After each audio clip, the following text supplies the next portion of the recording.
So hi guys Baran currently third year MBBS student at GMC Baramati. सो यार आज हम बात करने वाले हैं सेल चैप्टर के आगे के पोर्शन के बारे में। एंड आज यार हम ट्राई करेंगे कि हम सेल चैप्टर को इसी लेक्चर के अंदर कंप्लीटली खत्म करें। शायद थोड़ा सा लेक्चर लंबा हो सकता है, लगभग 1 घंटा या 1 घंटे 10 मिनट तक का, लेकिन ट्राई करते हैं इसी में सम अप करने के लिए लेक्चर को। ठीक है, जो भी लोग नए हैं आप सभी लोगों से रिक्वेस्ट करूंगा कि प्लीज हमारे चैनल को सब्सक्राइब करें। एंड हम यहाँ पर बहुत एक प्यारा सा बैच चला रहे हैं, विश्वास बैच, जिसके अंदर आपको यूट्यूब पर फ्री में इतना प्यारा कंटेंट कभी नहीं मिलेगा। एंड हम कंप्लीट बायोलॉजी करेंगे जिससे आपके ये मार्क्स अचीव हो सके। समझ में आया? ठीक है, ऑलरेडी बहुत सारी चीजें चैनल के ऊपर डल चुकी है। अगर आप डायरेक्टली इस लेक्चर के ऊपर आए हो तो मैं आप सभी लोगों से रिक्वेस्ट करूंगा कि पहले हमारे सेल के प्रीवियस लेक्चर्स देखो एंड देन इस लेक्चर पे आना। ठीक है, तो आज ट्राई करते हैं इस लेक्चर को खत्म करने का, इस चैप्टर को खत्म करने का, राइट। और इसके बाद यार जनाब हम breathing and exchange of gases chapter start करेंगे। ठीक है, ह्यूमन फिजियो पर जाएंगे। ठीक है, मेरे पोर्शन के अकॉर्डिंग चलो, मेरे को टारगेट मत दो कि भैया 11th करवा दो, मैं मिक्स करने वाला हूँ आगे जाकर के पोर्शन। हमारे लिए नीट का एक सिलेबस है, वो मैंने बोल दिया मिड फेब तक खत्म हो जाएगा, तुम बस ट्रस्ट रखो। मैक्स टू मैक्स हम फेब एंड तक कर लेंगे, इससे डिले नहीं होगा, मतलब मार्च टच नहीं होने देंगे। ठीक है, कंप्लीट नीट का सिलेबस 11th 12th को मत ब्रेक डाउन करो, क्योंकि मैं अलग फ्लो है मेरा, मैं अलग तरीके से पढ़ाता हूं। मैं ऐसे नहीं पढ़ाता हूं कि पहले पूरी 11th फिर पूरी 12th, मैं थोड़ा मिक्स करके पढ़ाऊंगा नीट रिपीटर के अंदर। ठीक है, सो दूसरी चीज तुम्हारे को एक चीज बोलना चाहूंगा, अगर मैं खुद के बारे में बताऊं, जो भी लोग नहीं है, तो मेरे खुद के नीट बायोलॉजी के अंदर, अभी ये क्या लग गया कैंसिल, हाँ, मेरे खुद के नीट बायोलॉजी के अंदर 351 मार्क्स थे। एंड ICR एक एग्जाम होता है जिसके अंदर मेरी ऑल इंडिया रैंक 38 थी। ठीक है, ऑल इंडिया रैंक 38 थी। एंड अगर मैं आप लोगों को एक और सीक्रेट रिवील करूं, करंटली मैं ऑफलाइन के अंदर एक बायोलॉजी का एजुकेटर हूं, जहां पर कंप्लीट बायोलॉजी में ऑफलाइन सेंटर के अंदर पढ़ा रहा हूं। ठीक है, अभी इंस्टीट्यूट का नाम नहीं रिवील करते हैं ना, कोई बाद में बताऊंगा। तो बेसिकली कहने का मतलब ये है कि ये कोई भैया दीदी वाला टाइम पास नहीं चल रहा है यहाँ पे। ठीक है, जो बाकी जगहों पर चल रहा है, यहाँ पर बहुत ही एक सीरियस ऑथेंटिक कंटेंट मैं डिलीवर करने का ट्राई कर रहा हूँ। ठीक है, सो प्लीज़ अच्छे से सब चीज़ें फॉलो करिए। हमारे को किसी भी चीज़ के अंदर नहीं घुसना है, दिखावे के अंदर, हमारे को सिर्फ अपने रिजल्ट पे फोकस करना है, पहली चीज़। दूसरी चीज़ आपको ये ध्यान रखनी है जनाब, प्लीज़ चैनल को यार सब्सक्राइब कर दो, दोस्तों के साथ शेयर कर दो, जितने आप सब्सक्राइब करवा सकते हो उतना सब्सक्राइब करो, व्यूअरशिप इंक्रीज कराओ जनाब। इस तरीके से ये सीरीज़ को मैं रन नहीं कर पाऊंगा। तुम समझो एक चीज़ को, मैं यहाँ कुछ अलग, आप ये मान लो कि एक अलग पैशन से आया हूँ, एक अलग माइंडसेट से आया हूँ। ठीक है, तो प्लीज़ वो चीज़ कर देना यार। और लास्ट लेक्चर के अंदर एक चीज़ थोड़ा सा, मतलब मैंने बताया समझाया सही था, लेकिन नोट्स के अंदर मिसप्रिंट हो गई थी। जस्ट अ सेकेंड, हमने कहाँ पढ़ा था वो,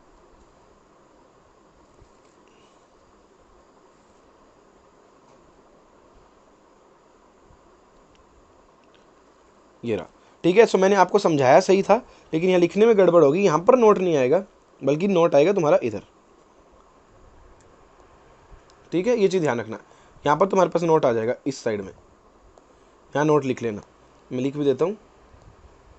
ठीक है, ये चीज़ थी। आज हम ट्राई करते हैं कि कंप्लीट चैप्टर को इसको ख़त्म करने का ट्राई करेंगे, ज़्यादा बचा भी नहीं है हालांकि। ठीक है, आ जाओ। ये ER हमने कल कर लिया था। ठीक है, ये सब हमारे हो गए थे। नेक्स्ट आते हैं अभी हम, वैक्यूल्स भी हमारा हो गया था, माइक्रोबॉडीज भी हमने कर दी। आ जाओ प्लास्टिड्स पे। ठीक है, अब प्लास्टिड के बारे में हमारे को कुछ चीज़ें पता है ऑलरेडी।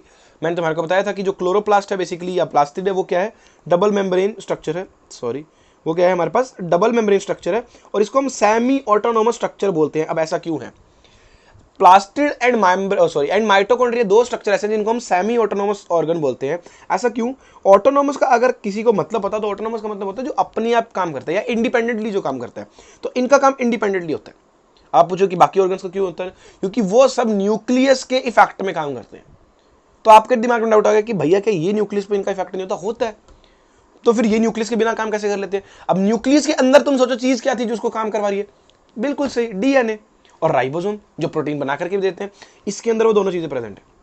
मैंने तुम्हारे को याद करवाया था ना, जो डबल मेम्ब्रेन है उनके अंदर खुद का DNA। तो प्लास्टिड के अंदर क्या होता है? खुद का DNA होता है प्लस राइबोसोम होते हैं। अब कमेंट सेक्शन के अंदर भाई तुम मेरे को एक चीज बता देना कि प्लास्टिड और माइटोकॉन्ड्रिया के अंदर राइबोसोम कैसे होते हैं, 70S होते हैं, 80S होते हैं?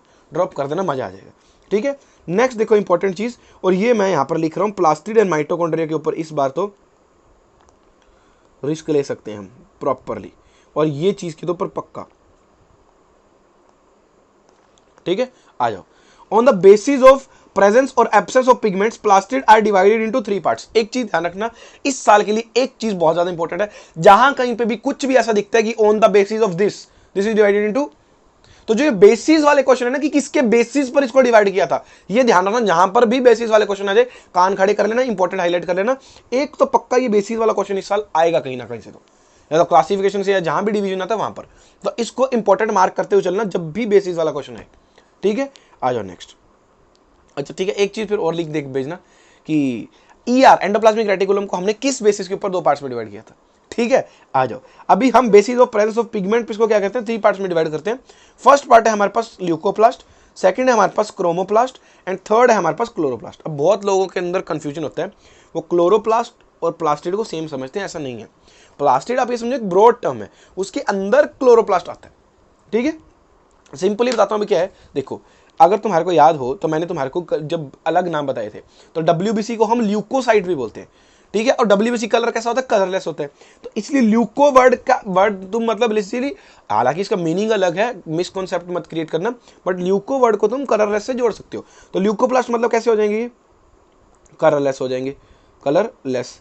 क्रोमो का मतलब हमने पढ़ा था, क्रोमा का मतलब क्या होता है, कलर होता है, तो ये कलर्ड पिगमेंट है। एंड क्लोरो का मतलब क्या हो जाएगा, ग्रीन हो जाएगा। समझ में आया? तो ल्यूकोप्लास्ट कैसे कलरलेस है, क्रोमोप्लास्ट कैसे कलर्ड पिगमेंट है, अलग अलग तरह के कलर प्रोवाइड करेगा प्लांट को, एंड क्लोरोप्लास्ट कैसे है, ग्रीन पिगमेंट है। खत्म कहानी। अब ल्यूकोप्लास्ट अगर कलरलेस है तो भैया काम क्या करेगा, तो ल्यूकोप्लास्ट तुम्हारा बेसिकली फूड स्टोरेज के अंदर हेल्प करता है। अब कैसे कैसे वो ध्यान रखना, और यही सबसे ज्यादा इंपॉर्टेंट है ल्यूकोप्लास्ट इस साल के लिए। यहां मैं लिख भी देता हूं 2026 सबसे इंपॉर्टेंट है ल्यूकोप्लास्ट इस साल के लिए। ठीक है, अब देखो, पिगमेंट्स आर प्रेजेंट। ठीक है, पिगमेंट तो होंगे ऑब्वियसली बात है, बट कैसे, it release colourless plastid, helps in storage food. अब देखो हमारे पास 3 तरह के ल्यूकोप्लास्ट होते हैं, एक अमाइलोप्लास्ट होता है, एक एल्यूरोप्लास्ट होता है, एक एलियोप्लास्ट होता है। अब याद कैसे रखोगे, अमाइलो, अमाइलो वर्ड कहां से आया है, अमाइलेज से आया है। कहां से आएगा, अमाइलेज। ठीक है, स्टार्च तुम्हारे पास क्या एक तरह का कार्बोहाइड्रेट है, एंड अमाइलेज क्या है, एंजाइम होता है जो किस पे काम करता है, अमाइलेज शुगर पे काम करता है बेसिकली, वो भी क्या है, कार्बोहाइड्रेट है, शुगर है। ठीक है, तो वहां से तुम याद रख सकते हो किसको स्टोर करेगा, शुगर को करेगा, स्टार्च को स्टोर करेगा। एग्जाम्पल क्या इसका, पोटैटो। नेक्स्ट आता है एल्यूरोप्लास्ट। एल्यूरोप्लास्ट वर्ड आया है बेसिकली, तुम लोगों ने मोनोकोट सीड के अंदर एक लेयर पड़ी होगी, एल्यूरोन लेयर, जो स्क्यूटेलम के अंदर प्रेजेंट होती है, मतलब मोनोकोट सीड के अंदर प्रेजेंट होती है, डिटेल के अंदर मत जाओ, वहां बताऊंगा। तो एल्यूरोन लेयर का लिए ये ध्यान रखना है कि वो प्रोटीनेशियस लेयर होती है। तो एल्यूरोप्लास्ट क्या स्टोर करेगा, प्रोटीन। एग्जांपल भी क्या है इसका, एल्यूरोन लेयर ही है। नेक्स्ट आता है एलियोप्लास्ट। ये एलियो सुनने में ऑयल जैसा नहीं लग रहा क्या, तो ये क्या स्टोर करता है, ऑयल स्टोर करता है। इसका एग्जांपल यहां नीचे है, क्या है तुम्हारे पास, ग्राउंडनट है। डन। सेकंड आता है क्रोमोप्लास्ट। क्रोमोप्लास्ट क्या ऐसा है जिसके अंदर pigments are present, they provide different colour to plant parts, it contain fat soluble pigment. अब वो पिगमेंट कौन कौन से, तीनों ये ध्यान रखने हैं। ठीक है, बीटा कैरोटीन होता है जो कैरेट में प्रेजेंस होगा, लाइकोपीन होता है, lycopene, just a second, again हमारे टाइपिस्ट। ठीक है, अरे यार एक चीज भूल गया मैं, एक सेकंड, हाँ बताता हूँ, जस्ट सेकंड। हाँ, तो यार आप लोगों की वजह से हमारे टाइपिस्ट थोड़े से गुस्सा मान गए हैं, एंड उन्होंने हमारे को शाउट आउट देने का बोला है। ठीक है, तो बेसिकली जितने भी आप नोट्स देख रहे हो, ठीक है, इसको हैंड रिटन मैंने दिया था, उसके बाद इधर टैब में इसको कन्वर्ट करने का, लिखने का काम बेसिकली हमारे टाइपिस्ट, एक होनहार MBBS student, again 3rd year MBBS, हमारी दोस्त अर्चना मीना कर रहे हैं। तो प्लीज़ जाकर के उनका चैनल भी चेक कर लेना। चैनल नहीं मतलब यूट्यूब तो है नहीं, इंस्टाग्राम पर। ठीक है, शाउट आउट देने के लिए हमारे को बोला गया था, वो काम हमने कर दिया। ठीक है, अब ज़्यादा दिमाग मत लगाओ, इधर आ जाओ वापस। अब देखो नेक्स्ट तुम्हारे पास क्या है, बीटा कैरोटीन क्या है हमारे पास, प्रेजेंट इन कैरेट। लाइकोपीन एक पिगमेंट होता है जो किसके अंदर होगा, टमाटो के अंदर। ज़ैंथोफिल भी एक पिगमेंट होता है, एक पिगमेंट और होता है, अगर तुम्हारे को याद रखना हो तो लिख लेना इसके अंदर चाहे तो। एक पिगमेंट और होता है एंथोसाइनिन, ये शायद PYQ में भी पूछा हुआ है। ठीक है, तो इसको ध्यान रखना। डन, इसमें इतना ही। नेक्स्ट आता है क्लोरोप्लास्ट, सबसे important. It contain chlorophyll, obviously बात है। It provide green colour to plant, पता है। It is a site for photosynthesis, ये भी पता है। Also called green plastid kitchen of cell या फोटोसिंथेटिक अपैरेटस, ये भी पता है। आ जाओ next. It is energy transducer. Energy transducer मतलब क्या है, ये एक फॉर्म ऑफ एनर्जी को दूसरी फॉर्म में कन्वर्ट करता है। अब किसको किसमें करता है, ये लाइट एनर्जी को किसमें कन्वर्ट करेगा, खत्म। देयर आर नंबर, ये इंपॉर्टेंट है भाई, ये यस यस, ठीक है, ये इंपॉर्टेंट है,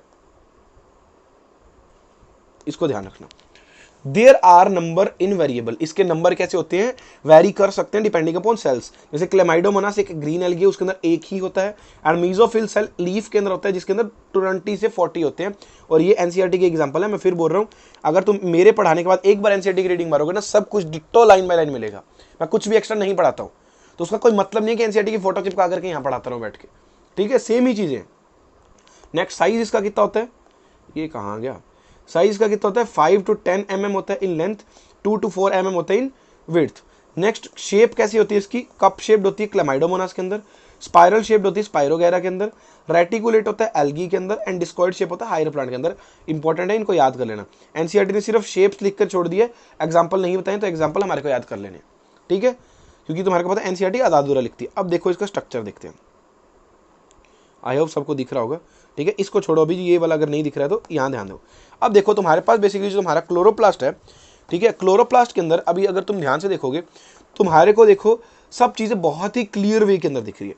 ये डबल स्ट्रैंडेड सर्कुलर डीएनए दिख रहे हैं, ये क्या है, इसके अंदर प्रेजेंट होता है। एक चीज ध्यान रखना, राइबोसोम और डीएनए इनके अंदर प्रेजेंट जरूर होते हैं, लेकिन वो कैसे होते हैं, प्रोकैरियोट जैसे होते हैं। प्रोकैरियोट के अंदर था ना मतलब सर्कुलर डीएनए, ठीक है, तो ये ध्यान रखना। नेक्स्ट क्या है, यहाँ पूरा कर लो इसको, डीएनए, ठीक है। नेक्स्ट क्या है तुम्हारे पास, यहाँ पर बेसिकली देखो आरएनए भी प्रेजेंट है, राइबोसोम कैसे है 70S है, ठीक है। नेक्स्ट तुम्हारे पास क्या है, हाँ अब देखो एक एक चीज को, डबल मेम्ब्रेन है ऑब्वियसली पता है, इसको आउटर मेम्ब्रेन बोलते हैं, इसको इनर मेम्ब्रेन बोलते हैं, ठीक है। अगेन हमारे टाइपिस्ट हमारी आजकल कुछ परीक्षाएं ज्यादा ले रहे हैं,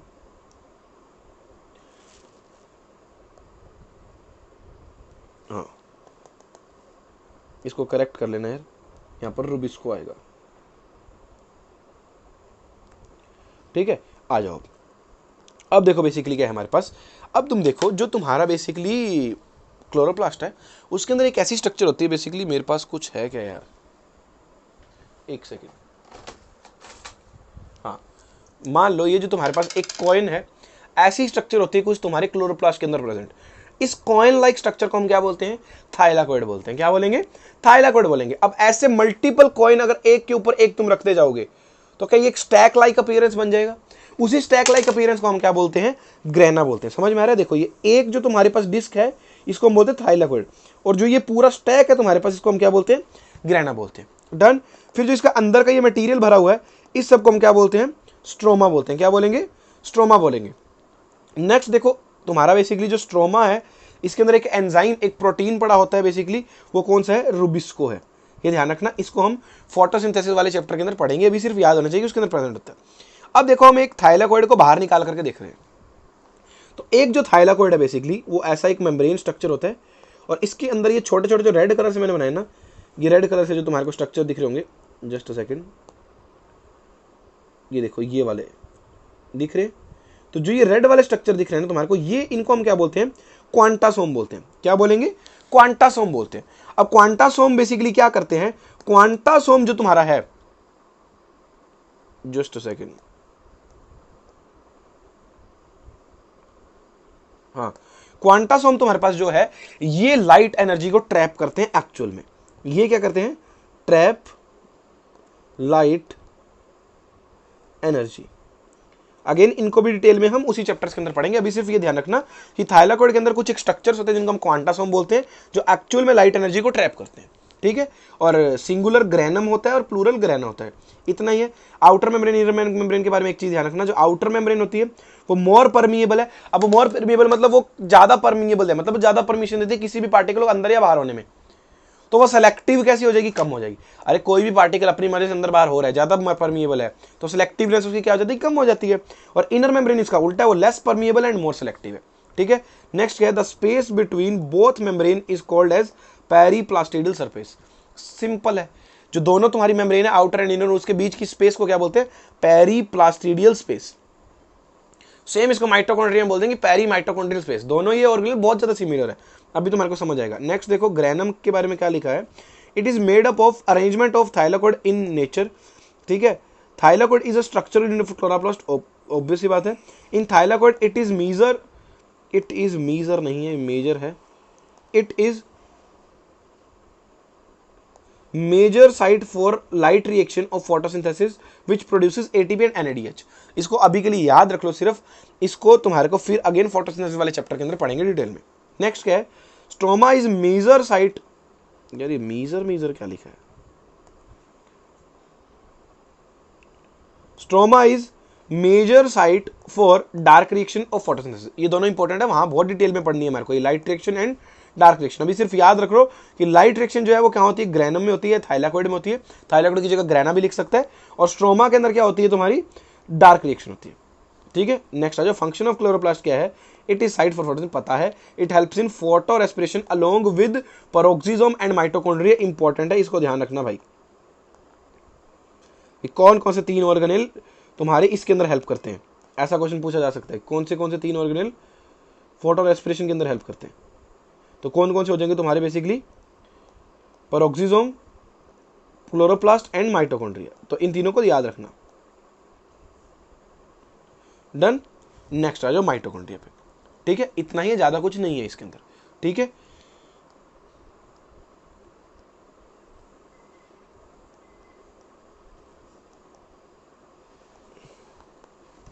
ठीक है, माइटोकॉन्ड्रिया के बारे में क्या ध्यान रखना, it is discovered bye Kolliker. अब तुम एक चीज देखो, दिक्कत क्या थी ना, अगर तुम माइटोकॉन्ड्रिया का स्ट्रक्चर देखोगे ना, शायद डायग्राम होगा, नहीं है, ठीक है, एनसीईआरटी के अंदर अपने देखना, तो अगर तुम माइटोकॉन्ड्रिया का स्ट्रक्चर देखोगे ना, तो उसके अंदर तुम्हारे को क्या होता है, ऐसे फोल्ड्स देखने को मिलते हैं।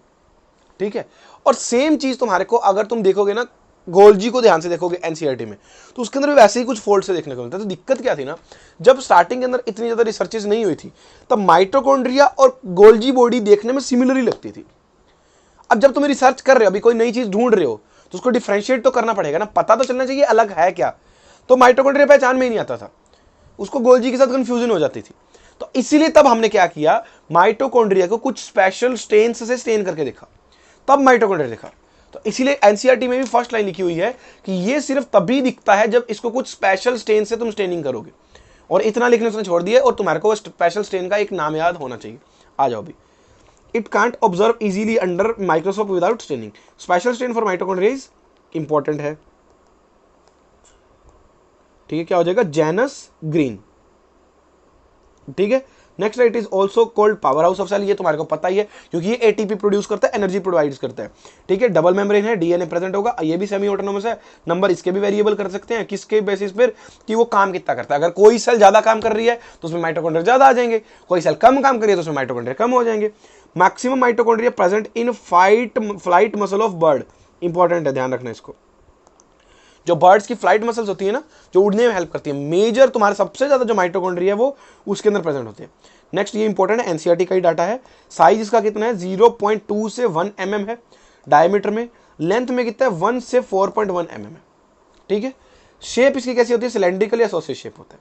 ठीक है, नेक्स्ट देखो तुम्हारे पास ये है, हाँ अब देखो जो तुम्हारा माइटोकॉन्ड्रिया होता है वो बेसिकली बनाता कैसे, अगेन ये सारी चीजें हम इसको सारों को हम कहाँ पढ़ने वाले हैं, अगेन सारा ये फोटोसिंथेसिस, ये जितनी भी चीजें आ रही हैं, फोटोसिंथेसिस एंड एक चैप्टर आएगा रेस्पिरेशन, जो प्लांट फिजियो का पार्ट है, वहाँ इनको सबको बहुत डिटेल के अंदर पढ़ने वाले हैं, ये ध्यान रखना। अब बेसिकली क्या होता है, ये मान लो तुम्हारी मेम्ब्रेन है, इसके अंदर क्या होता है, 2 प्रोटीन प्रेजेंट होते हैं, एक F1 F0 पार्टिकल बोलते हैं, इसको F0 मत बोलना, इसको हम F1 पार्टिकल बोलते हैं। ठीक है, जो F1 है वो बाहर हेड की फॉर्म में निकला होता है, और F0 इस मेम्ब्रेन के अंदर धसा होता है, इस तरीके से एम्बेडेड होता है मेम्ब्रेन के अंदर, एनसीईआरटी ने लिखा है। अब होता क्या है, जब भी हमारे को एटीपी बनानी होती है तो हम हाइड्रोजन इकट्ठे करते हैं इधर, आगे पढ़ेंगे, अभी ज्यादा दिमाग मत लगाना अगर नहीं समझ में आए तो, सिर्फ याद रख लेना कि माइटोकॉन्ड्रिया के अंदर F0 F1 पार्टिकल देखने को मिलते हैं। ठीक है, तो ये क्या है, इनको हम यहां से जब पास ऑन करते हैं, ठीक है, तो क्या होता है यहाँ पर, जब यहां से तुम इसको पास ऑन करोगे तो यहाँ बेसिकली क्या होगा, इधर मान लो एडीपी प्लस इनऑर्गेनिक फॉस्फेट है, वो मिल करके ये हाइड्रोजन आयन के कंसंट्रेशन के कारण, हाइड्रोजन आयन के पासेज के कारण, ये देखो यहाँ लिख देता हूं मैं, ये हाइड्रोजन वहां से निकल के इधर आ गए हैं। ठीक है, ये पैसेज के कारण क्या हो जाएगा, ये एडीपी और इनऑर्गेनिक फॉस्फेट मिल करके एटीपी बन जाएंगे। ठीक है, ये डिटेल मैकेनिज्म वहां पढ़ेंगे, ज्यादा दिमाग मत लगाना, सिर्फ इतना याद रखना, F0 particle and F1 particle तुम्हारा माइटोकॉन्ड्रिया में प्रेजेंट होते हैं। Both membranes have different enzyme, important statement है, ध्यान रखना। फिर क्या है, cardiolipins present on inner membrane and make it more selective. ठीक है। इनर मेम्ब्रेन हमने पढ़ा था ना, मोर सेलेक्टिव लेस परमिएबल है, तो किसके कारण है, कार्डियोलिपिन्स के कारण है। नेक्स्ट क्या, it is a site for Krebs cycle, again वहीं का पार्ट है। Inner membrane is site for electron transport system, again वहीं का पार्ट है, वहीं याद करेंगे, तो बस अभी याद कर लो, इसको समझेंगे वहां पर। अब देखो ओरिजिन इसका कैसे हुआ था, ठीक है। हाँ आओ अभी देखो इनका ओरिजिन हमारे को पढ़ना है। मान लो कि एक कोई सेल रहा होगा, ठीक है, यूकैरियोटिक सेल जब नया नया बन रहा होगा, वो कैसे बना होगा हम ये सोच रहे हैं। अब देखो मान लो कि कोई तुम्हारे पास बैक्टीरिया है जो ऑक्सीजनिक फोटोसिंथेसिस कर रहा है। अगर वो ऑक्सीजन को यूज करके फोटोसिंथेसिस कर रहा है तो ऑब्वियस सी बात है उसके अंदर एक चीज होगी, क्या, माइटोकॉन्ड्रिया, या उसके जैसे काम करने जैसी स्ट्रक्चर होगी उसके अंदर। डन। फिर एक बैक्टीरिया है जो खुद का खाना खुद बना रहा है, ऑटोट्रॉफिक है, तो ऑब्वियस सी बात है उसके अंदर क्लोरोप्लास्ट जैसे काम करने वाली चीज होगी। तो यही चीज हुआ बेसिकली, ये हमारे पास एक सेल था, ये फोटोसिंथेटिक बैक्टीरिया है, ये एरोबिक बैक्टीरिया है। उसके बाद क्या हुआ, ये दोनों बैक्टीरिया मान लो अलग अलग पढ़ रहे हैं हम इनका, मान लो ये दोनों बैक्टीरिया जाकर किसके साथ ज्वाइन हो गए, किस लिए, अगेन सिम्बायोटिक एसोसिएशन है कि ये इसको खाना बना करके देगा, मान लो फोटोसिंथेसिस वाला तो इसको खाना बना करके देगा सेल को, और ये इसको उसके बदले में शेल्टर या रहने की जगह प्रोवाइड कर रहा है। सिमिलरली ये भी, तो जो तो तुम्हारा बेसिकली फोटोसिंथेटिक बैक्टीरिया था ना, इसको और करेक्ट कर लेते हैं अपन, इसको यहां से एरो लगा लेना ऐसे, ठीक है। तो जो फोटोसिंथेटिक वाला था ना वो आगे चल के क्लोरोप्लास्ट में कन्वर्ट हो गया, एंड जो तुम्हारे पास एरोबिक बैक्टीरिया वाला था वो आगे चल के किस में कन्वर्ट हो गया, माइटोकॉन्ड्रिया में। तो ये ध्यान रखना बस। नेक्स्ट इस साल के लिए जो इंपॉर्टेंट स्टेटमेंट है, अगेन 2026 में यहां लिख दिया, आएगी ही आएगी जनाब, ध्यान रखना। Mitochondria divide itself through binary fission, important statement है। नेक्स्ट आता है फंक्शन ऑफ माइटो, पता ही है, साइट फॉर एबर पता है, फोटो रेस्पिरेशन करेगा अभी याद किया, पावर हाउस ऑफ सेल है क्योंकि एटीपी बनाएगा ऑक्सीडेटिव फॉस्फोराइलेशन की हेल्प से, it helps in formation of yolk sac along with Golgi body, important है। अब फॉस्फोराइलेशन, ऑक्सीडेटिव फॉस्फोराइलेशन बेसिकली क्या है, ऑक्सीजन में, ऑक्सीजन की प्रेजेंस में एक फॉस्फेट ग्रुप ऐड करना। ये तुमने क्या किया था, देखो यहाँ पे ये तुम्हारे पास एडीपी है, एडेनोसिन डाइफॉस्फेट, मतलब 2 फॉस्फेट ग्रुप है। अब इसमें तुम एक फॉस्फेट और ऐड कर रहे हो तो एटीपी बन रहा है, एडेनोसिन ट्राइफॉस्फेट। इसलिए इस प्रोसेस को हम क्या बोलते हैं, ऑक्सीडेटिव फॉस्फोराइलेशन। फॉस्फोराइलेशन का मतलब होता है एक फॉस्फेट ग्रुप ऐड करना, और ऑक्सीडेटिव मतलब ऑक्सीजन की प्रेजेंस में। खत्म, आ जाओ खत्म। कितने सिंपल सिंपल ऑर्गेनल देखो, और कितने सिंपल वे के, कितने सिंपल प्यारे प्यारे नोट्स तुम्हारे लिए बना के लाए। प्लीज यार इतनी मेहनत के लिए यार एक सिंगल सब्सक्राइब तो कर दिया करो यार। इतनी डिमांड तो शायद मैं आप लोगों से कर सकता हूँ या नहीं, तुम खुद ही बताओ। इतनी डिमांड तो कर सकता हूँ ना यार। तुम एक चीज समझो यार, मैं जो चीज प्रोवाइड कर रहा हूँ फ्री के अंदर बहुत मुश्किल है इस लेवल का कंटेंट।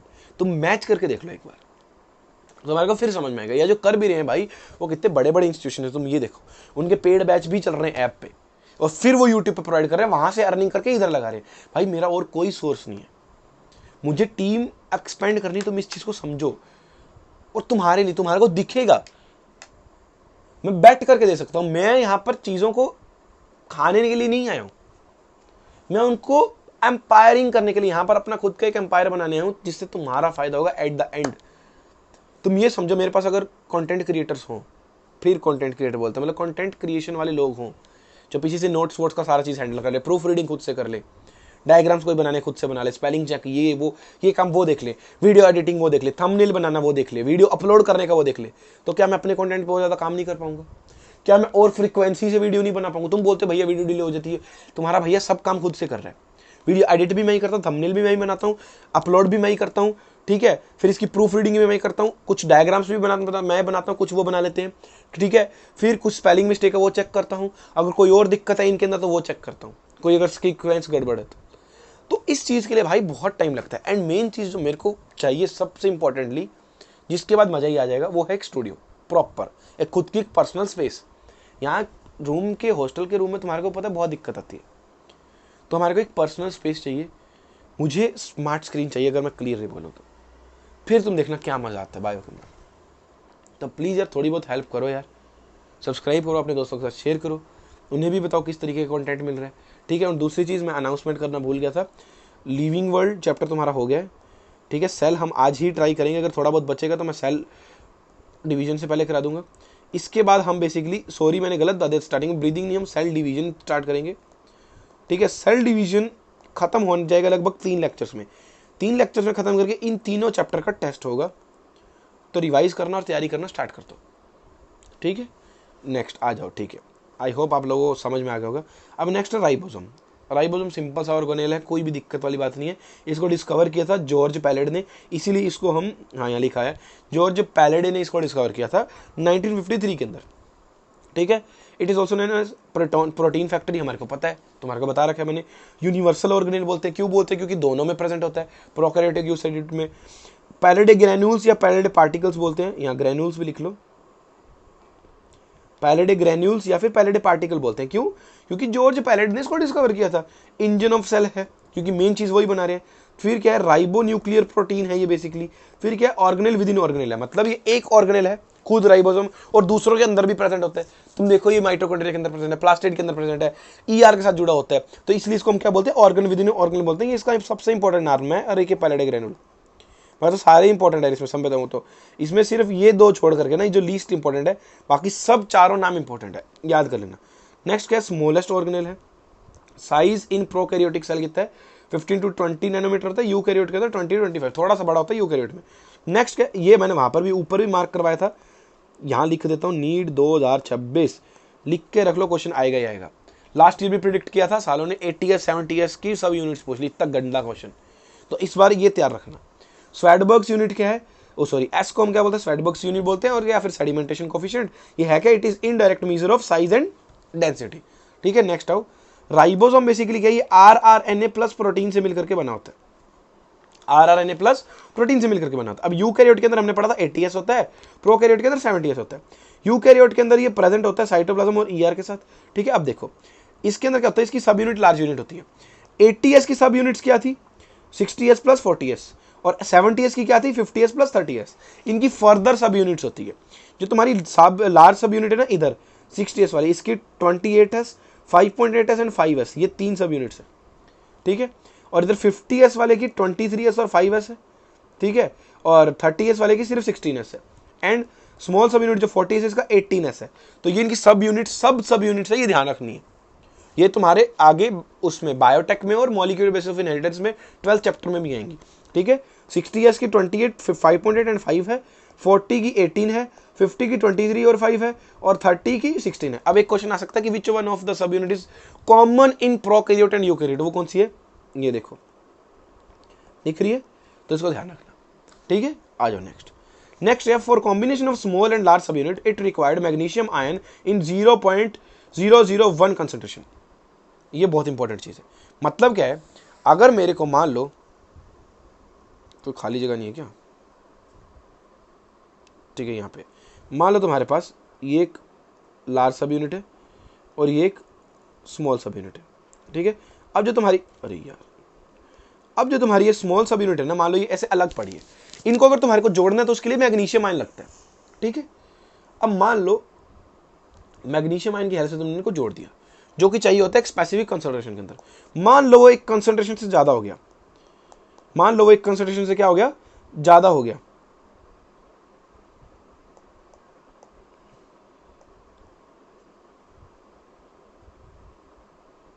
ठीक है, मान लो वो एक कंसंट्रेशन से क्या हो गया? ज्यादा हो गया, तो वो क्या करता है? डाइमर फॉर्म कर देता है। इस तरीके से दो राइबोसोम एक साथ जोड़ देते हैं। ये चीज ध्यान रखना। ठीक है, यहां लिखा भी हुआ मैंने यही चीज,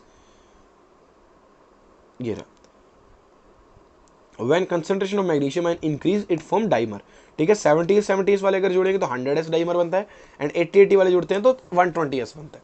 ठीक है, नेक्स्ट फंक्शन ऑफ राइबोसोम क्या है? प्रोटीन सिंथेसिस करता है, सिक्रेटरी और नॉन सिक्रेटरी। सिक्रेटरी वाले मतलब जो बाहर भेजने हैं, सिक्रीशन करने, वो कौन बनाता है? आरईआर बनाता है, एंड जो नॉन सिक्रेटरी है वो कौन बनाता है? राइबोसोम, जो साइटोप्लाज्म है वो खुद ही बनाते हैं। नेक्स्ट आता है साइटोस्केलेटन। हमने याद होगा एंडोस्केलेटन पढ़ा होगा, तो लिख भेजना कमेंट सेक्शन के अंदर कि एंडोस्केलेटन ऑफ सेल कौन सा है? एंडोस्केलेटन। ठीक है, नेक्स्ट आ जाओ। It is made up of proteinaceous filament network present in cytoplasm. अब ये प्रोटीनेशियस फिलामेंट क्या है ये बताना। ठीक है, मैं बताता हूँ, माइक्रोट्यूब्यूल्स होते हैं बेसिकली। ठीक है, अब कौन से अच्छा प्रोटीन से बने होते हैं ये बता देना। ठीक है, it provides motility, mechanical support, maintenance of cell shape. Important है, ध्यान रखना बस। सेल की मोटिलिटी में साइटोस्केलेटन इंपॉर्टेंट रोल प्ले करता है। नेक्स्ट आता है माइक्रोट्यूब्यूल्स। डायमीटर कितना इनका? 25 नैनोमीटर है। These are made up of tubulin protein. The it forms hollow structure. It is non contractile, मतलब कॉन्ट्रैक्टाइल नहीं होते। हेल्प्स इन फॉर्मेशन ऑफ, ये इंपॉर्टेंट है। ठीक है, इसको चाहे तो मार्क भी कर लो। ये क्या बन गया? हाँ ठीक है। तो helps in formation of cilia, flagella, centriole and spindle fiber, इन सब की फॉर्मेशन कौन करता है तुम्हारा, माइक्रोट्यूब्यूल करता है। नेक्स्ट देखो माइक्रोफिलामेंट है, डायमीटर कितना 6 नैनोमीटर है। It is made up of actin protein, आगे पढ़ेंगे एक्टिन प्रोटीन क्या होते हैं, ठीक है। फिर ये कॉन्ट्रैक्टाइल भी होते हैं, इट इज सॉलिड स्ट्रक्चर है और इंटरवाइंड होता है आपस में, मतलब गुत्था होता है, ठीक है। अभी एक्टिन प्रोटीन के ऊपर ये बस जस्ट मैं कंपैरिजन के लिए तीनों चारों एक साथ लिखवा रहा हूँ कि माइक्रोफिलामेंट हमारे आएंगे लोकोमोशन वाले चैप्टर में। तो ये सब चीजें याद रखनी है, वहां पर मैं पूछूंगा जब भी जो चैप्टर आएगा, तो इसीलिए सेल चैप्टर में पहले ले रहा हूं ताकि बेसिक सब खत्म हो जाए। फंक्शन के हेल्प्स इन मूवमेंट आता है, मूवमेंट ऑफ माइक्रोविलाई जो तुम्हारे स्टमक के अंदर होता है, helps in cell furrow formation of pseudopodia, ठीक है। सेल फरो मेथड क्या आता है ये बताऊंगा आगे। हेल्प्स इन साइक्लोसिस, साइक्लोसिस मतलब होता है पूरा सेल अगर अंदर से साइटोप्लाज्म मूव कर रहा है उसको साइक्लोसिस बोलते हैं। नेक्स्ट आता है इंटरमीडिएटरी फिलामेंट्स, इंटरमीडिएट फिलामेंट्स का डायमीटर होता है 8 to 12, they are made up of diverse proteins, non contractile, ये भी स्टेबिलिटी प्रोवाइड करते हैं, example laminins and keratin. Done. Next तुम्हारे पास ऑर्गेनल आता है कौन सा, सेंट्रोमियर। सेंट्रोमियर के बारे में तुम सबको एक चीज तो पता होगी कि ये नॉन मेम्ब्रेन बाउंड स्ट्रक्चर है, पता है, ये सेल डिवीजन के अंदर हेल्प करता है, पता है। अब सेल डिवीजन के अंदर हेल्प कैसे करेगा, क्योंकि यही तुम्हारा आगे स्पिंडल फाइबर फॉर्म करेगा, यही तुम्हारा क्या करता है आगे फ्लैजेला फॉर्म करता है। इसका स्ट्रक्चर इंपॉर्टेंट है वो देखते हैं, आ जाओ भी। It is a non membrane bound structure present in most of the animal cell, plant cell के अंदर क्या होता है, एब्सेंट होता है। सेंट्रोसोम तुम्हारा बेसिकली क्या है, बड़ा ऑर्गेनल है जिसके अंदर 2 सेंट्रियोल एंड एक सेंट्रोस्फीयर आता है, ये चीज ध्यान रखना, बहुत से बच्चे इस चीज के अंदर कंफ्यूज होते हैं। यहां बना देता हूं, मान लो कि तुम्हारे पास इससे बनाते हैं, मान लो ये तुम्हारे पास एक मटेरियल है, कोई भी नहीं, मतलब मैं बताता हूँ कौन सा, ठीक है। इसके अंदर इस तरीके से तुम्हारे पास 2 प्रेजेंट होंगे जो आपस में परपेंडिकुलरली होते हैं। तो जो 2 ये रेड से परपेंडिकुलरली प्रेजेंट है ये क्या होता है, सेंट्रियोल है, ठीक है। और ये तुम्हारे पास क्या है, सेंट्रो, यहां पर लिखा भी हो मैंने, सेंट्रोस्फीयर है। एनसीईआरटी लिखती है पेरीसेंट्रियोलर मटेरियल। इन दोनों के कॉम्बिनेशन से जो कंप्लीट ऑर्गन बना इसको क्या बोलते हैं, सेंट्रोसोम बोलते हैं। हालांकि जनरली हम सेंट्रोसोम और सेंट्रियोल को सेम ही मानते हैं स्टेटमेंट्स के अंदर, बट अगर स्पेसिफिकली पूछ ले स्टेटमेंट में डाल करके कि centriole and centrosome are same, तो वो स्टेटमेंट करेक्ट होगी या इनकरेक्ट, इनकरेक्ट होगी। वेरी गुड, ठीक है। नेक्स्ट क्या, देयर अरेंज इन 9+0 अरेंजमेंट, बस याद कर लो, अभी बताता हूं कैसे। Both centriole are present perpendicular to each other, अभी बता दिया, ठीक है। कार्टव्हील लाइक अरेंजमेंट होता है, सेंट्रोस्फीयर इज अमॉर्फस पेरीसेंट्रियोलर मटेरियल, आ गया नहीं आ गया, ठीक है। एनसीईआरटी की लाइन है, पढ़ लेना जाकर। अब आते हैं इसके डायग्राम के ऊपर, तो इसका हमारे को कुछ इस तरीके से डायग्राम देखने को मिलता है। अब अगर तुम देखोगे यहाँ पर हमारे पास, तो यहाँ पर हमारे पास होता है बेसिकली, ये तुम्हारे को दिख रहा होगा, देखो बेसिकली इससे ही दिखाते हैं, ये तुम्हारे को यहाँ पर देखो एक्स हब्स दिख रहे होंगे जिनके अंदर मैंने एक्स लिख रखे हैं, दिख रहे हैं, ये जो मैं मार्क कर रहा हूँ, दिख रहे हैं नहीं दिख रहे, ठीक है। और इनके बीच में होते हैं वाई हब्स, ठीक है। अब एक्स हब्स तुम्हारे पास कितने होते हैं, 9 होते हैं नंबर में। इसके ऊपर ये 3 तुम्हारे पास क्या प्रेजेंट होते हैं, ये एक चीज ध्यान रखना है, ये तुम्हारे पास बेसिकली क्या है, बहुत से बच्चे समझ ही नहीं पाते एंड तक, ये तुम्हारे पास बेसिकली माइक्रोट्यूब्यूल्स है, माइक्रोट्यूब्यूल है, ध्यान रखना। 3 होती है, ए बी सी, ठीक है। अब ये तुम्हारे पास क्या 9 है नंबर में, गिन लो, 1 2 3 4 5 6 7 8 9। अब बाहर तो 9 है, सेंटर के अंदर 0 है, कुछ भी नहीं है, हब जस्ट है जहां पर आकर के सब चीजें जुड़ रही है, तो कुछ भी नहीं है, इसलिए 9+0 अरेंजमेंट आता है इसको, पहली चीज। दूसरी चीज 9 पेरीफेरल ट्रिपलेट्स हैं, मतलब पेरीफ्री मतलब आउटसाइड में, सरफेस पे, तो सरफेस पे 9 देखो ट्रिपलेट्स बने, 3 के जोड़े में है ना ये, ठीक है। तो इसको हम बोलते हैं, अब देखो कैसे होता है, ए बी सी, ऐसे 3 हमारे पास माइक्रोट्यूब्यूल्स होती है, और ए वाला सी से जुड़ा होता है, इसीलिए हम इसको क्या बोलते हैं, यहां पर मैंने मार्क भी किया, एसी लिंकर्स बोलते हैं। क्या बोलते हैं, एसी लिंकर्स बोलते हैं, ठीक है। जो एक्स और वाई को जोड़ रहे हैं उसको हम एक्स वाई लिंकर्स बोलते हैं। जो ये तुम्हारा इस मतलब माइक्रोट्यूब्यूल्स को सेंटर में एक साथ जोड़ रहा है इस चीज के हब के साथ, इन स्पोक्स को हम क्या बोलते हैं, रेडियल स्पोक्स बोलते हैं। क्या बोलेंगे, रेडियल स्पोक्स बोलेंगे। बस इतना स्ट्रक्चर का ध्यान रखना है, बस मेनली कि 9+0 अरेंजमेंट होता है। कैसे होता है, 9 तो पेरिफेरल ट्रिपलेट्स है एंड सेंटर के अंदर 0 है, ठीक है। नेक्स्ट आओ, centriole not having DNA it can भाई ये सबसे इंपॉर्टेंट चीज है। तुम देखो प्लास्टिड और माइटोकॉन्ड्रिया के अंदर तो डीएनए आरएनए फिर भी प्रेजेंट था, इसके अंदर तो कुछ भी नहीं है, लेकिन ये फिर भी जब भी कुछ सेल को डिवाइड करना होता है ये अपने आप को रेप्लिकेट कर सकता है, ये चीज ध्यान रखना, सेल डिवीजन में मैं बताऊंगा। नेक्स्ट क्या है, microtubules are arranged in 9+0 manner where 9 peripheral triplets are present connected by C A linkers या एसी लिंकर्स कर लो, इसको एसी लिंकर्स ही कर लो, ज्यादा सही रहेगा, एसी लिंकर्स। ठीक है, below this triplet X thickenings are present, thickening थी जो एक्स हमने देखा था। ठीक है, the central part of proteinaceous, the central part is proteinaceous hub and connected to triplets by radial spokes. खत्म। फंक्शन क्या है? Helps in formation of spindle fibre, basal body and sperm tail. अब तुम में से सभी लोग वीडियो को पॉज करेंगे एंड मेरे को बताएंगे कि बेसल बॉडी किस स्ट्रक्चर का पार्ट है, फिर ही आगे चलेंगे, क्योंकि आगे वो आ जाएगा। गधों तो आंसर कर देना, पहले कमेंट नहीं कर तो मन में सोच लेना एटलीस्ट, नहीं तो पाप लगे। देख ले नींद में नंबर नहीं है, पहले तारा मैं तो। ठीक है ना, कर दिया, दिमाग में सोच लिया है, ठीक है, आ जाओ। ठीक है, हाँ, तो नेक्स्ट हमारे पास स्ट्रक्चर आता है सीलिया फ्लैजेला। तो समझ ही गए आंसर क्या है। ठीक है, पढ़ा था ना, बेसल बॉडी, हुक, फिलामेंट, 3 चीज होती है। अब नेक्स्ट आता है सीलिया एंड फ्लैजेला। पहले इनके अंदर थोड़ा सा डिफरेंस देख लो, फिर इनकी भी स्ट्रक्चर पढ़नी है सेम वैसे ही। तो सीलिया तुम्हारा क्या होता है? कंपैरेटिवली स्मॉलर इन साइज होता है। फ्लैजेला क्या होता है? लार्जर इन साइज होता है। डन। मोर नंबर होते हैं सीलिया के और ये लेस होता है, कम होता है। ज्यादातर तुम गिन भी सकते हो। ये पेंडुलर मूवमेंट शो करता है, ये नहीं करता, ये अंडुलेटिंग मूवमेंट होता है, वेव लाइक। ये सेंसेशन में, मूवमेंट में, लोकोमोशन में समय हेल्प करता है, ये लोकोमोशन में करता है। स्ट्रक्चर ऑफ फ्लैजेला हम ऑलरेडी पहले पढ़ चुके हैं। बेसल बॉडी होती है नीचे, ये हुक है और ये फिलामेंट है। अब इसके अंदर अरेंजमेंट होता है 9+2। अब ये कैसे है ये समझते हैं, आ जाओ। ठीक है, अब देखो तुम्हारे पास क्या है, एक चीज ध्यान रखना, इसकी सेल मेम्ब्रेन होगी फ्लैजेला के अंदर। ठीक है, नेक्स्ट तुम्हारे पास देखो भी क्या है, इसको कहां से स्टार्ट करें। ठीक है, अब देखो जैसा वहां पर हमने देखा था, वहां पर तुम्हारे पास क्या था, तुम याद करो, तुम्हारे पास वहां पर एक चीज थी, वहां पर तुम्हारे पास 9 ट्रिपलेट थे पैरीफेरी। यहां पर भी 9 ही है, 1 2 3 4 5 6 7 8 9, लेकिन ये ट्रिपलेट्स नहीं, ये अब क्या है, ये तुम्हारे पास डबलेट्स है। तो ये क्या है, देखो पेरिफेरल डबलेट्स है। ठीक है, अब ये किससे जुड़े होते हैं? सेंटर के अंदर तुम्हारे को 2 माइक्रोट्यूब्यूल्स दिख रही है क्या? तो इसलिए अरेंजमेंट क्या आ गया था, 9+2। सेंटर के अंदर 2 प्रेजेंट है, एंड देखो सेंट्रल सिंगलेट्स है, कितने होंगे? 2 होंगे, और पेरिफेरल क्या है, डबलेट्स है, कितने हैं? 9 है। डन। अब देखो ये भी ए और बी है, तो ये किससे जुड़े होते हैं? ए बी लिंकर से। सिंपल सी चीज है, ये देखो ये लिखा हुआ है ए बी लिंकर्स। इसको तुम, फिर करेक्शन है यहाँ पे, कौन सा कलर है, हाँ, ये नेक्सिन प्रोटीन है, एन है ये, एन।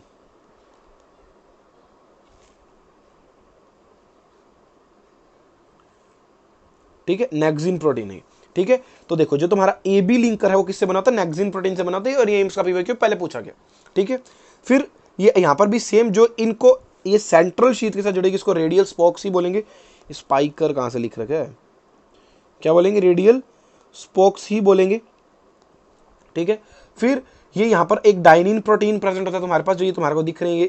ठीक है, ये डाइनिन प्रोटीन है, डाइनिन आर्म्स बोलते थे इसको। इसके अंदर एटीपीएज एक्टिविटी होती है। अब देखो एएसई आ गया, तो मैंने बोला था एएसई जहां पे जो क्या होता है, एंजाइम होता है। अब एटीपीएज, एज मतलब एंजाइम, किसका एंजाइम? एटीपी का, मतलब एटीपी को ब्रेक डाउन करने वाला एंजाइम। अरे सर, ठीक है, आ जाओ। ये तुम्हारे पास जो रेड कलर दिख रहा है, इसको हम बोलते हैं सेंट्रल शीथ। इतना स्ट्रक्चर ध्यान रखना, बस इसमें ये ध्यान रखना है, इधर पेरिफेरल डबलेट्स हैं प्लस सेंट्रल सिंगलेट्स, और सिंगलेट्स कितने? 2 हैं, पेरिफेरल डबलेट्स कितने? 9 हैं। खत्म। A microtubule have dynein arms which have ATPase activities. Cilia and flagella are surrounded by single membrane. खत्म. Radial spokes are arise from center and reach to transition. खत्म. Without cell membrane, their inner core is called axonema. इसको हम क्या बोलते हैं? Axonema बोलते हैं। ये चीज ध्यान रखना, इंपॉर्टेंट है।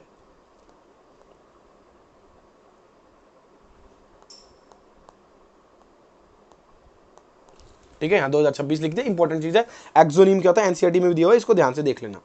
नेक्स्ट आता है न्यूक्लियस, लास्ट ऑर्गेनल इस चैप्टर का जनाब। इसमें थोड़ी बहुत चीजें एक्स्ट्रा में पढ़ेंगे। 15 से 20 मिनट का लास्ट लेक्चर और बचा होगा, आई गेस खत्म हो जाएगा। बहुत ही सभ्य तरीके से, बहुत ही प्यारे तरीके से हमने इस चैप्टर को खत्म किया। और एक चीज ध्यान रखना, इस साल plastid, mitochondria, nucleus and cilia flagella, जो मतलब लास्ट के आज का लेक्चर जो है, यहाँ से एक क्वेश्चन डेफिनेटली आएगा। लिख के रख लो, पेपर दिखा दूंगा बाद में। समझ में आ गया? आ जाओ। न्यूक्लियस क्या है? हाँ, न्यूक्लियस डिस्कवर क्या है यार, देख लिया। ठीक है, न्यूक्लियस डिस्कवर किसने किया था? जिसने भी नहीं देखा प्लीज ईमानदारी से पहले जवाब कर देना। ठीक है, कर दिया होगा आई गेस। हाँ, तो nucleus is discovered by Robert Brown in 1831। ये भी कैसे? डबल मेम्ब्रेन है। खत्म। एनिमल्स के अंदर सेंट्रल था, प्लांट के अंदर पेरिफेरल, ये ऑलरेडी हम पढ़ चुके हैं। अदर नेम सब ध्यान दो। इसको हम क्या बोलते हैं? ब्रेन ऑफ सेल बोलते हैं। कंट्रोल,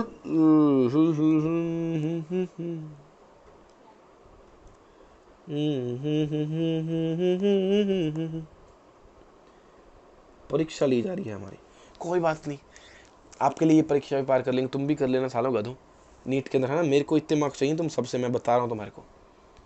सिर्फ लेक्चर देखना, व्यूज बढ़ाना ही काम नहीं है तुम्हारा, ये यहाँ तक भी पहुँचना है, ठीक है। जो चाहिए आगे और भी चीज़ें आने वाली है। एक सीक्रेट अभी रिवील नहीं करते हैं यार, नहीं पूरा कर पाए तो बेइज्जती हो जाएगी, बट अगले 2-3 महीने के अंदर एक नई चीज़ आपको पता चल जाएगी। बहुत ही प्यारी चीज़, एक कंटेंट के ऊपर काम हो रहा है कुछ, तो मतलब नीट के रिलेटेड एक कंटेंट है, मतलब हम उसको अब ग्राउंड लेवल पे लॉन्च करेंगे, ठीक है। थोड़ा सा हिंट दे रहा हूँ, बाद में बताऊंगा, ठीक है। आ जाओ। ब्रेन ऑफ सेल बोलते हैं इसको हम, कंट्रोल रूम ऑफ सेल बोलते हैं, हेडक्वार्टर ऑफ सेल बोलते हैं, मास्टर ऑफ सेल बोलते हैं, ठीक है। Next on the basis of number of nucleus cell is divided into some types. वो क्या है? अकैरियोटिक सेल होते हैं, इसके अंदर न्यूक्लियस एब्सेंट हो, जैसे कि RBC of mammals and sieve tubes. Important है, याद रख लेना भाई, स्टार्स लगा दिए, रटे हुए होने चाहिए, स्टेटमेंट के अंदर आ सकते हैं, डायरेक्ट भी पूछ सकते हैं, ठीक है। आरबीसी ऑफ मैमल्स में भी तुम्हारा बेसिकली क्या होता है, न्यूक्लियस एब्सेंट होता है, and sieve tubes of plants में भी होता है। आरबीसी को इरिथ्रोसाइट भी लिख सकता है, ये ध्यान रखना, मूर्खता वाली हद पार मत कर देना कि सर आपने तो नोट्स के अंदर आरबीसी लिखवाया था, अब इरिथ्रोसाइट कहाँ से आ गया, ऐसी बातें मत करना, ठीक है। आ जाओ। मोनोकैरियोटिक सेल, मोनो मतलब एक, तो 1 न्यूक्लियस प्रेजेंट होगा, डाई मतलब दो न्यूक्लियस होंगे, इसका एग्जांपल है पैरामीशियम। मल्टी न्यूक्लियस मतलब मोर देन 1 और मोर देन 2 न्यूक्लियस, खत्म। आ जाओ नेक्स्ट, अब आता स्ट्रक्चर ऑफ न्यूक्लियस। देखो कितने प्यारे प्यारे डायग्राम बनाए हैं यार आज हमारे टाइपिस्ट ने, है ना। तो एक लाइक एटलीस्ट उसी के नाम पे कर दो, है ना, एक सब्सक्राइब कर देना उसी के नाम पे, शेयर कर देना, एक बस एक एक चीज़ सब करोगे तो तुम तो काम खत्म हो जाएगा अपना, ठीक है। बट प्लीज़ कर दो यार, बहुत ज़्यादा नेसेसिटी है, तुम उस चीज़ को समझो। इतना प्यारा भी कंटेंट डाल रहे हैं तब भी तुम देखो तुम सपोर्ट नहीं कर रहे हो, वहाँ करके कुछ भी फेंक करके चले जाएंगे, कुछ भी बकवासबाजी करके चले, 50,000 व्यूज़, ओ भाई मैं भी डाल देता हूँ, कैसे देखिए आसमान में तीर मारी और नीट क्लियर, थंबनेल बनाते तो तगड़ा सा व्यूज़ आ जाएंगे। कैसे 2 महीने के अंदर नीट क्रैक कर सकते हैं, 6 महीने के, मैं भी वो स्ट्रैटेजी डाल देता हूँ बैठ के, डालूंगा हालांकि, बट मेरी स्ट्रैटेजी भी कुछ ना कुछ साइंटिफिक है, कुछ चीज़ें लेकर के आता हूँ, ये नहीं कि सिर्फ हवा में बातें करके चला गया। तो भाई थोड़ा सा पढ़ने पे भी ध्यान दो और थोड़ा सा देखो, तुम ये देखो फ्यूचर हो, इतना इजीली किसी से यार कन्विंस नहीं होते हैं, खुद की भी जजमेंट पावर रखो और सही चीज चूज करो और उसे आगे लेकर के जाओ, ठीक है। आ जाओ अभी। अब न्यूक्लियस तुम्हारा अगेन डबल मेम्ब्रेन स्ट्रक्चर है, तो तुम्हारे को 2 मेम्ब्रेन दिख रही होगी, बट न्यूक्लियस की दोनों मेम्ब्रेन कंटिन्यूस नहीं होती है, बीच बीच में गैप्स प्रेजेंट होते हैं, और इन्हीं गैप्स को हम क्या बोलते हैं, इन गैप्स को हम बोलते हैं न्यूक्लियर पोर बोलते हैं। क्या बोलेंगे? न्यूक्लियर पोर बोलेंगे। नेक्स्ट, इसके अंदर एक डेंस स्ट्रक्चर प्रेजेंट होता है एक जगह पर, उसको हम बोलते हैं न्यूक्लियोलस। इसका क्या काम है आगे पढ़ेंगे। ये आउटर मेम्ब्रेन है, इनर मेम्ब्रेन है, अगेन वही चीज इस पे भी एप्लीकेबल होगी। फिर तुम्हारे पास बेसिकली क्या है, ये तुम्हारा डीएनए प्रेजेंट है, ठीक है, जिसके बीच में जो रेड से मैंने बना रखे हैं क्या है, हिस्टोन प्रोटीन है, और इन दोनों को कंबाइंड मिलाकर के हम क्या बोलते हैं, दिख नहीं रहा होगा ये, यहाँ देख सकता हूँ, इन दोनों कंबाइंड मिलाकर के हम क्या बोलते हैं, क्रोमैटिन बोलते हैं। क्या बोलेंगे? क्रोमैटिन बोलेंगे।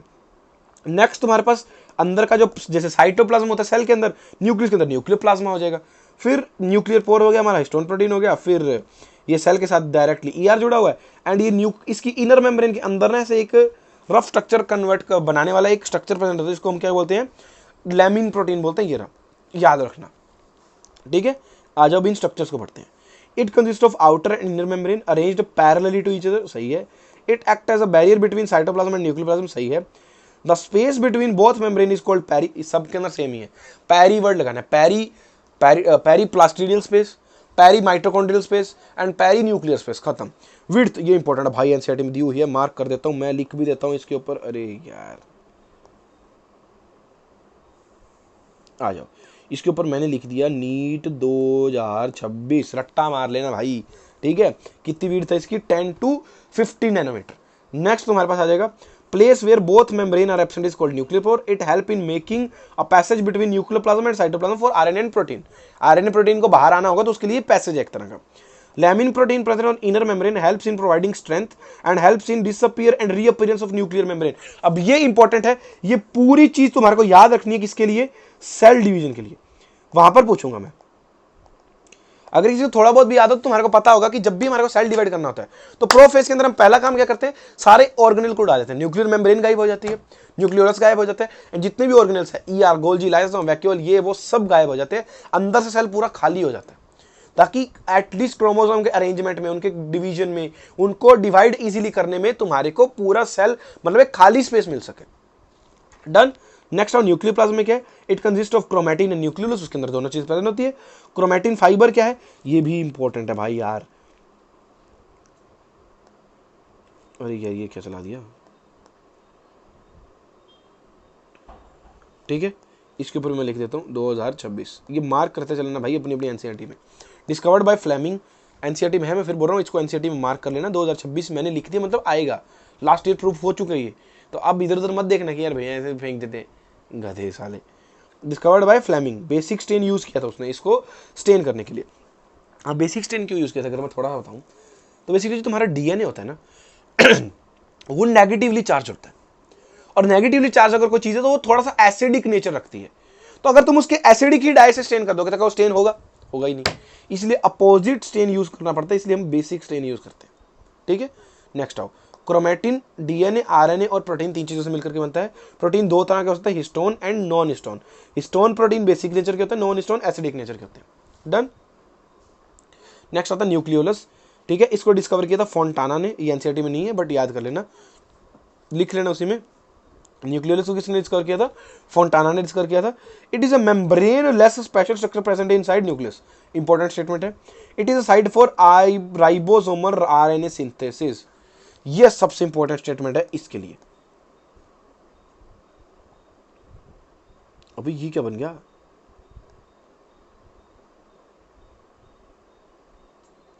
बन गया,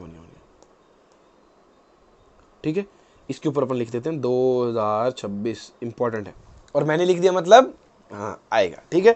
it is a site for ribosomal RNA synthesis, इसको राइबोसोमल आरएनए को ही हम क्या बोलते हैं, इसी को हम आरआरएनए भी बोलते हैं। मैंने ऊपर आरएनए के टाइप में बताया था, एमआरएनए, टीआरएनए, आरआरएनए, तो ये आरआरएनए होते हैं, ठीक है। Also known as ribosome factory, इसको हम राइबोसोम फैक्ट्री बोलते हैं। Cells that are actively participate in protein synthesis have more numerous and large nucleoles. अब तुम मेरे को बताओगे कौन सा सेल, मतलब सेल छोड़ो, कौन सा ऑर्गेनेल है जो प्रोटीन की सिंथेसिस करता है, कमेंट सेक्शन में लिख देना, ठीक है। Region where nucleolus is present is called NOR region, nucleolar organising region, important है भाई, ध्यान रखना, स्टार लगा देता हूं, ठीक है। आओ next, chromosome, term given by Waldeyer, number of chromosome are fixed for every particular species. हमारे अंदर क्रोमोसोम कितने होते हैं, 46 होते हैं, या फिर 23 पेयर्स में होते हैं, तो ये फिक्स्ड है, बढ़ कम थोड़ी जाएंगे। जब तुम बचपन में जितने पैदा उतने क्रोमोसोम रहते हैं, और ये भी फिक्स्ड है, ये नहीं कि बचपन में 48 हो गए थे तो नहीं, हाँ कोई क्रोमोसोमल एनॉर्मली है तो एबनॉर्मलिटी है तुम्हारे अंदर, या एनोमली है तो अलग चीज है, ठीक है। Number of chromosome are fixed for every particular species, they are physical basis of inheritance, genetics में पढ़ेंगे। Chromatin condense to form chromosome, देखो तुम्हारे पास एक सीधा डीएनए, डीएनए को हिस्टोन के ऊपर बांट दो तो क्या स्ट्रक्चर बनेगी, क्रोमैटिन को कंडेंस कर दो तो क्या स्ट्रक्चर बनेगी, यही डिफरेंस है, इतना सिंपली कोई नहीं बता सकता। आ जाओ, अब ये डायग्राम भाई बना लेना, इंपॉर्टेंट है, क्योंकि इसको ऐसे जूम आउट करके दिखाता हूँ मैं, अब समझ में आएगा, ठीक है।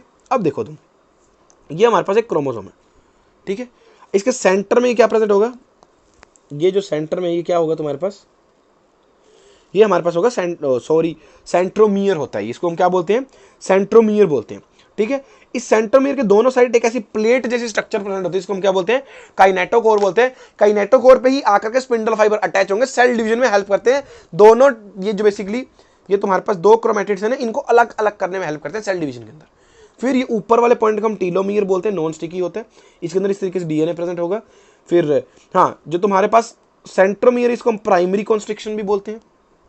फिर ये बीच में यहां पर तुम्हारे पास सेकेंडरी कॉन्स्ट्रिक्शन आ जाएंगे, और सेकेंडरी कॉन्स्ट्रिक्शन के साथ तुम्हारे सैटेलाइट क्रोमोसोम जुड़े होते हैं, जिसको तुम शॉर्ट के अंदर, यहां लिख भी देता हूं मैं, इसको हम शॉर्ट के अंदर सैट क्रोमोसोम भी बोलते हैं। इंपॉर्टेंट है, ये ध्यान रखना, ठीक है। फिर इसके अंदर एक चीज आती है बेसिकली, कि जो तुम्हारे पास ये एक इतना आधा हाफ है, ठीक है, और एक इधर वाला हाफ होगा पूरा, तो इस एक हाफ को हम क्या बोलते हैं, क्रोमैटिड बोलते हैं। क्या बोलेंगे, क्रोमैटिड बोलेंगे। हाँ मैंने बनाया भी है, देखो, अगर इस तरीके से एक दिया हुआ तो उसको हम क्या बोलते हैं, क्रोमैटिड बोलते हैं, ठीक है। फिर क्या, अब आ जाओ वापस से, on centromere disc shaped protein present kinetochore होता है। Kinetochore act as actual site of attachment for spindle fibre, बता दिया मैंने। Another constriction area present on, ये बेसिकली बात कर रहे हैं सेकेंडरी कॉन्स्ट्रिक्शन एरिया, इसी को हम नॉर भी बोलते हैं, ठीक है। यहाँ चाहे डायग्राम में भी लिख लेना, सेकेंडरी कॉन्स्ट्रिक्शन को ही हम क्या बोलते हैं, नॉर भी बोलते हैं, ठीक है। तो सेकेंडरी कॉन्स्ट्रिक्शन एरिया प्रेजेंट होता है कुछ कुछ क्रोमोसोम में ही, गिने चुने, वो कौन से हैं, 13, 14, 15, 21, 22, याद होना चाहिए, 5 ही क्रोमोसोम है, इंपॉर्टेंट है, मैं फिर बोल रहा हूँ। ठीक है, थोड़ा सा एनसीईआरटी का आउटसाइड का पोर्शन है लेकिन इंपॉर्टेंट है, पीवाईक्यूज में आ रखा है, करोगे तो मिल जाएगा। नेक्स्ट क्या है, knob like structure present on secondary construction is called satellite. इसका मतलब क्या है, साइन एसिडो थाइमोन्यूक्लिनो, याद नहीं करना, सैट याद रख लो, काम चल जाएगा। Telomere are non sticky end of chromosome helps in prevention of fusion of ends of, मतलब अगर उसके दोनों एंड्स है वो आपस में भी तो जुड़ सकते हैं, उनको आपस में अलग रखने में कौन हेल्प करता है, they have repeated sequence of TAGGG, मतलब गुआनिन रिच, मतलब अगर क्वेश्चन आ जाए कि टीलोमियर को डिस्क्राइब कर, तो टीलोमियर क्या है, गुआनिन रिच रीजन होता है, ध्यान रखना। फिर नेक्स्ट क्या है, टीलोमियर शॉर्टेंड विद एजिंग होता है on the basis of position, ये इंपॉर्टेंट है भाई इस साल के लिए, फिर से इसके ऊपर मैं लिखता हूं 2026, on the basis of position of centromere chromosome are divided into 4 types, कौन कौन से, मेटासेंट्रिक, सब मेटासेंट्रिक, एक्रोसेंट्रिक और टीलोसेंट्रिक। और यार डायग्राम नहीं है, ठीक है। मेटासेंट्रिक के अंदर क्या होता है, जो क्रोमोसोम है वो सेंटर के अंदर होते हैं, तो वी शेप क्रोमोसोम दिखते हैं, ठीक है। अब तुम सब ऑब्वियस ही बात है, मान लो ये तुम्हारे पास क्रोमोसोम है, ठीक है, सेंटर के अंदर है तुम्हारे पास इसके अंदर, ठीक है, तो ये कैसा दिखता है, अगर मान लो इसको मैं खींचूंगा पकड़ के तो वी जैसी स्ट्रक्चर बनेगी। फिर तो सब मेटासेंट्रिक, इसमें कैसा होता है, कुछ ऐसा बन जाएगा तुम्हारे पास, जहां ये थोड़ा सा ऊपर शिफ्ट हो जाएगा, लग नहीं रहा ना, नीचे वाला थोड़ा बड़ा बनाते हैं, हाँ अब लग रहा है इस तरीके से, ठीक है। तो ये एल शेप बन जाता है, फिर आता है जे शेप, इसके अंदर थोड़ा और छोटा हो जाएगा इस तरीके से, लास्ट आता है तुम्हारे पास आई शेप, जिसके अंदर बिल्कुल नाम मात्र होता है, नियरली एंड पे होता है इस तरीके से, ठीक है। तो यहाँ एल शेप बनता है, ठीक है। ये क्या है, centromere lies slightly above the centre, इसके अंदर क्या है, centromere lies above the sub metacentric position and telocentric में बिल्कुल वो एक एंड पे पहुंच जाता है, ठीक है। ये इंपॉर्टेंट है। फिर ये 2019 का पीवाईक्यू भी है, नीट 2019 पीवाईक्यू है, ठीक है। शॉर्ट आर्म को क्या बोलेंगे, हम पी बोलेंगे, एंड लॉन्ग आर्म को क्या बोलेंगे, क्यू बोलेंगे, मतलब ये शॉर्ट है, इसको पी बोलेंगे, लॉन्ग आर्म को क्या बोलेंगे, टर्न। नेक्स्ट आ जाओ, नेक्स्ट आता है एक दो तरह के हमारे को क्रोमोसोम पढ़ने बस लास्ट के अंदर, और फिर तुम्हारा सब खत्म। एक आता पॉलीटीन क्रोमोसोम, पॉलीटीन क्रोमोसोम को डिस्कवर किया था बल्बानी ने in salivary gland of insect larva, important है, ठीक है। अब होता है क्या, मान लो ये क्रोमोसोम है, इस तरीके से तुम्हारा बनता है, ये डीएनए स्ट्रैंड है, इसके अंदर इतना याद रखना है, ज़्यादा कुछ याद नहीं रखना, ये ऐसा बन जाता है, ठीक है। फिर था लैंप ब्रश क्रोमोसोम, ये शायद तुम्हारा इन दोनों में से कोई तो एक 2018 के अंदर आया हो, जाकर के चेक करना, आई गेस यही आया हुआ है, पॉलीटीन क्रोमोसोम आया है, पूछा था कि किसके अंदर मिलते हैं, तो salivary gland of insect larva मिलते हैं, ध्यान रखना, ठीक है। और ये भाई कलर हो सकता है नाइस, लेकिन करेंगे नहीं हम, ठीक है। आ जाओ नेक्स्ट आता last lampbrush chromosome, it is also called diplotene chromosome, it is discover by Ruckert, इसको छोड़ो, इन ऊ साइट ऑफ एम्फीबिया, यही आया था, लैंप ब्रश आया था शायद, ये लैंप ब्रश और ये ऊ साइड ऑफ एम्फीबिया, ये पूछा गया था। इसके अंदर तुम्हारे को ये ध्यान रखना है, कुछ इस तरीके की स्ट्रक्चर देखने को मिलती है, मतलब ये एक ही क्रोमोसोम है अगर तुम समझोगे तो। यहां मैं ये बना देता हूं, अब देखो ये एक ही क्रोमोसोम है, जिसकी ये एक अलग है, ये दूसरी स्ट्रैंड है, ऐसा ही था ना क्रोमोसोम, तो ये ऐसा कुछ बन जाता है। अब ये मेन एक्सिस है, अब जो ये तुम्हारे पास फॉर्म हुआ है ना, ठीक है, ये चीज किस में हेल्प करेगी, डीएनए बनाएगी, डीएनए से आरएनए बनेगा, आरएनए से फिर क्या बनेगा, प्रोटीन सिंथेसिस हो जाती है, ठीक है। ये चीज ध्यान रखना, समझ में आया, इस तरीके से होता है। नेक्स्ट देखो कुछ टर्म्स है बेसिकली, ध्यान रखना, पीवाईक्यू या क्वेश्चन सोल्व करते टाइम मिल सकती है। जीनोम क्या होता है, total haploid content of cell, ठीक है, मतलब अगर किसी के अंदर 46 क्रोमोसोम है तो 23 क्रोमोसोम को तुम क्या बोलोगे, डन। डिप्लॉइड को क्या बोलते हैं, जब 2 सेट्स ऑफ क्रोमोसोम होते हैं, 2n से रिप्रेजेंट करते हैं।